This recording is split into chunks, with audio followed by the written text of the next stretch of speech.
সালামু আলাইকুম বন্ধুরা, আশা করি আপনারা সবাই ভালো আছেন। আল্লাহর রহমতে আপনাদের দোয়া আমি ভালো আছি। বন্ধুরা, এনিমেলস প্রো 24 চ্যানেলটি ভিজিট করার জন্য এই চ্যানেলের পক্ষ থেকে আপনাদের অসংখ্য ধন্যবাদ।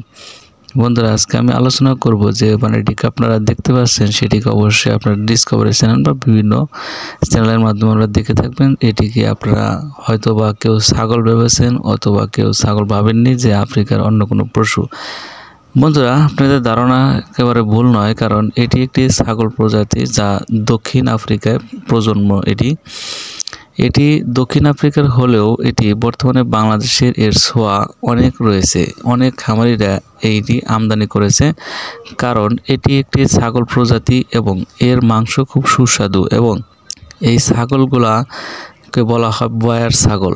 এই বয়ার ছাগলগুলো দ্রুত বর্ধনশীল, একমাত্র মাংস উৎপাদনের জন্য একেবারে উপযোগী। অর্থাৎ আপনি যদি একটা বিষয় খেয়াল করেন যে এই বয়ার যে পরিমাণ খাবার খাবে অন্যান্য যে ছাগলগুলো আছে এই সম পরিমাণে খাবার খাবে, একটু তারতম্য হতে পারে। আর বাংলাদেশে আবহাওয়ার সাথে মিশে গেছে ওতপ্রোতভাবে, অর্থাৎ আফ্রিকাতেও যেরকমভাবে বড় হয় এই বাংলাদেশে আবহাওয়াতেও সেরকমভাবে বড় হয়। এ কারণে বাংলাদেশে কিছু কিছু ধনী খামারিরা এই সব ছাগল আমদানি করেছে। তবে হ্যাঁ, এখানে একটু টাকা বেশি লাগে, অর্থাৎ অন্যান্য ছাগলের তুলনায় এটি একটু দাম বেশি হয়ে থাকে, যার কারণে এই ছোট ছোট যে খামারি আছে বা অল্প পুঁজি যাদের আছে তাদের একটু পালা কষ্টকর বা কেনা কষ্টকর হয়। হ্যাঁ বন্ধুরা, আমি তাদের জন্য একটু উপদেশ দিব যে আপনারা কষ্ট করে হলে একটি মা ছাগল কিনবেন, অর্থাৎ এই দলবদ্ধভাবে কিনতে যাবেন না। আর এটি পালন করার অত দলবদ্ধতার দরকার নেই, কারণ আপনি একটি মা ছাগল দিয়ে শুরু করতে পারেন।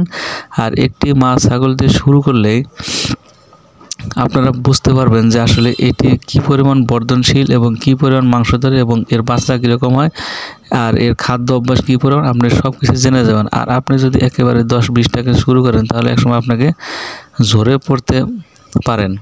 এজন্যই আর এসব বয়ার সাধারণত ন্যাচারাল খাবারই খায়। এদের দেখতে একেবারে সাদা ধবধবে এবং গলার উপরে হালকা বাদামি বর্ণের হয়ে থাকে।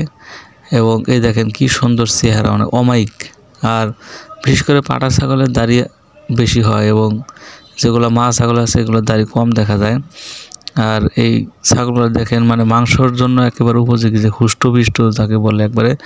আর প্রাপ্তবয়স্ক একটি পাঠার ওজন হয়ে থাকে 110 থেকে 155 কেজি।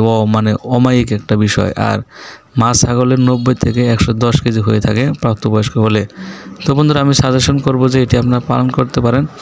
আর প্রতিদিন নিত্য নতুন এরকম ভিডিও পেতে আমি বয়স এবং আরেকটি ভিডিও নেব সামনে। আর এরকম ভিডিও পেতে আমার এই চ্যানেলটি সাবস্ক্রাইব করে পাশে থাকবেন এবং সবার মাঝে ছড়িয়ে দিবেন। ধন্যবাদ সবাইকে। আজকের ভিডিওটি লম্বা করলাম না, এই পর্যন্তই।